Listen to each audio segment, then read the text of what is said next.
Hello साथियों, इस video में हम बात करेंगे कि कैसे अपना ये जो अटल आवासीय फॉर्म है वो कैसे अपना आसानी से भर सकते हैं, जो कि कक्षा 6 और कक्षा 9 के लिए प्रवेश के लिए यह फॉर्म है 2026। तो जो अटल आवासीय विद्यालय प्रयागराज का चयन परीक्षा होगा, टेस्ट इसको कैसे आसानी से ऑफलाइन फॉर्म भरेंगे, क्योंकि ये ऑनलाइन फॉर्म इस बार नहीं भरा जा रहा है। तो इसका ये ऑफलाइन फॉर्म भरा जाएगा। ऑनलाइन फॉर्म में कुछ टेक्निक वजह से नहीं भरा जा रहा है। तो कैसे भरेंगे एकदम सही सही शुद्ध फॉर्म, नहीं तो आपका रिजेक्ट भी हो सकता है। तो कैसे भरेंगे आइए जानते हैं। सबसे पहले यहाँ पर ये जो नोट कॉलम दिया है इसको भरना अनिवार्य है आपको। तो कैसे भरेंगे, यहाँ पर मैं बताना चाहता तो आपको पीडीएफ के जरिए बता सकता था, लेकिन मैं नहीं बताया। सोचा ये ऑफलाइन प्रिंट करवा कर इसको बताऊंगा तो आप सबको काफ़ी अच्छे से समझ में आएगा। तो यहाँ पर सबसे पहले अपना पासपोर्ट साइज चिपका लेना है, एक फ़ोटो। उसके बाद यहाँ पर आवेदन पत्र का जमा करने की अंतिम तिथि जो है वो आपको डाल देना है। निम्नलिखित प्रकार की सही जानकारी भरे, आपको एकदम शुद्ध जानकारी आपको आसानी से भरना होगा। तो सबसे पहले यहाँ पर टू पे देखिए, अटल आवासीय विद्यालय मंडल जिनके लिए आवेदन इच्छुक है जो प्रयागराज के हैं, यहाँ से सबसे पहले आपको बड़े अक्षर में कैसे जो 3 का है इसको यहाँ से बड़े अक्षर में आपको भरना होगा। सबसे पहले आपको उम्मीदवार का नाम अंग्रेजी में बड़े अक्षर में, जैसे राम नाम है तो RAM ऐसे राम भरा जाएगा। उसके बाद आपको क्या करना होगा, यहाँ पर ख वाले में देखिए पिता का नाम अंग्रेजी के बड़े अक्षर में भरना है, जैसे श्याम है SHYAM, पूरा बड़े अक्षर में आपको आसानी से भरना है, छोटे अक्षर में नहीं भरना है। शुरू से अंत तक वीडियो देखिएगा तभी आप सबको समझ में आएगा। यहाँ ग वाले में माता का नाम अंग्रेजी के बड़े अक्षर में जो भी है, जैसे सीता है या गीता है, जैसे GEETA, सबसे बड़े अक्षर में आपको ध्यान देकर भरना। अभिभावक का नाम जो को भी हो, माता पिता को छोड़कर जो भी अभिभावक का नाम है उसको डाल देना है। यहाँ पर उम्मीदवार की जन्मतिथि अंकों में डालना है, जैसे पहले दिन है फिर माह है फिर इतना है, जैसे दिन है जैसे 05 और माह जैसे हो गया 06 हो गया, जैसे 2000 के 2015 डेट ऑफ बर्थ है, 2015 डेट ऑफ बर्थ है, 14 है तो 14 डाल सकते हैं, ऐसे डाल देंगे आसानी से। ठीक, उसके बाद अब आपको क्या करना होगा यहाँ पर नीचे देखिए उम्मीदवार की जन्मतिथि शब्दों में जो आपको यहाँ पर लिखा है आपने, उसको यहाँ पर आपको शब्दों में आसानी से भर देना है।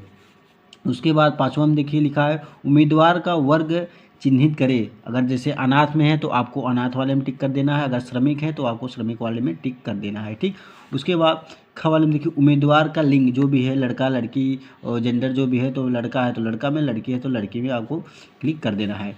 उसके बाद यहाँ ग वाले में देखिए, ग वाले में आपको क्या इसमें भरने को दिया है, आरक्षित अनारक्षित रूप से कमजोर वर्ग के अन्य पिछड़ा वर्ग का अनुसूचित जात। अगर आप जो भी हो अनुसूचित जात OBC SC ST जो भी हो, तो जैसे OBC है तो OBC वाले पे आपको सही निशान भर देना है। उसके बाद यहाँ पर नीचे घ वाले में विकलांगता अगर कोई हो तो विकलांगता में, अगर जैसे अस्थि विकलांगता हो तो उसको, दृष्टि बाधित हो तो उसको, श्रवण बाधित हो तो उसको आप आसानी से टिक कर सकते हैं।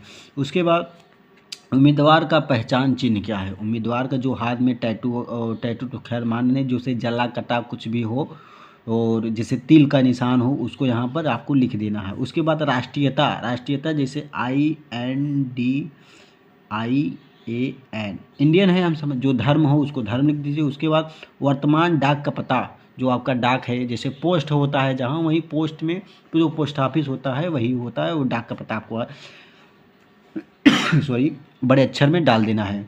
उसके बाद आवास संख्या जो है, आपका घर का मकान नंबर उसको डाल देना है, मोहल्ला जो है उसको डाल देना है। उसके बाद ब्लॉक का नाम जो है उसको डाल देना है, थाना का नाम जो है उसको यहाँ पर आसानी से भर देना है। उसके बाद तहसील जो है उस तहसील को आपको यहाँ पर भर देना है। उसके बाद पोस्ट ऑफिस जो आपने यहाँ पर डाला है, डाक का पता पोस्ट ऑफिस, वही आपको यहाँ पर डाल देना है। उसके बाद पिन कोड जो है उसको पिन कोड डाल देना है। जनपद जो है वो तो प्रयागराज है ही है, जो भी आपका जनपद हो उसके यहाँ पर आपको भर देना है। मंडल मेरा भी प्रयागराज वही है, प्रयागराज जो भी हो उसको आपको डाल देना है। ठीक, उसके बाद यहाँ पर मोबाइल नंबर 2 3 जो भी हो आपको, व्हाट्सएप नंबर 2, ईमेल आईडी आपको भर देना है। थोड़ा जल्दीबाजी में बता रहा हूँ, मेरा स्टोरेज भरा हुआ दिख रहा है। और उसके बाद श्रमिक आवेदन पिता का पंजीयन संख्या जो है आपको यहाँ डाल देना है, पंजीयन तिथि डाल देना है, नवीनतम इसको छोड़ देना है। ठीक, उसके बाद यहाँ पर कार्यालय इसको आपको नहीं भरना है। यहाँ देखिए 30/11/2025 तक आपका वैलिड है, मतलब फॉर्म होगा। उसके बाद श्रमिक का अन्य बच्चे अटल आवासीय विद्यालय में अध्ययनरत हैं, हाँ तो नहीं, उसका विवरण दीजिए। अगर एक बच्चा और है अटल आवासीय में पढ़ रहा है तो उसका विवरण दीजिए, नहीं है तो कोई दिक्कत नहीं। उसके बाद कक्षा 6 का जो विद्यालय का नाम है, इसको आपको टीचर को स्कूल में जाना है, उसको टीचर से भरवाना है, जो प्रिंसिपल होता है वहाँ के, वो अपना उम्मीदवार जनपद जो है डाल देना है। अगर कक्षा 6 के लिए हो तो उसको, और कक्षा 9 के लिए हो तो उसके लिए। उसके बाद यहाँ पर हिंदी अंग्रेजी में जो भी आपको एग्ज़ाम देना हो उसको टिक कर देंगे। उसके बाद यहाँ पर नीचे संकलन में जो होगा इसको आप पढ़ लेंगे। उसके बाद यहाँ पर कुल संकलन किए गए अभिलेखों की संख्या आपको डाल देना है। ठीक, उसके बाद उम्मीदवार के हस्ताक्षर, अपने घर के जो है माता पिता के कोई भी हस्ताक्षर लिख दीजिए। माता पिता का ये जो घोषणा है इसको आपको देख लेना है। उसके बाद यहाँ पर माता पिता का हस्ताक्षर, फिर दोबारा, फिर अभिभावक का अगर कोई हो तो उसका। उसके बाद यहाँ पर प्रधानाचार्य, जहाँ आपका बच्चा पढ़ रहा है उसका प्रधानाचार्य का सिग्नेचर रहेगा। उसके बाद आपका यहाँ पर प्रधानाचार्य का उसका मोहर लगाए, जो ज़रूरी है ये सब।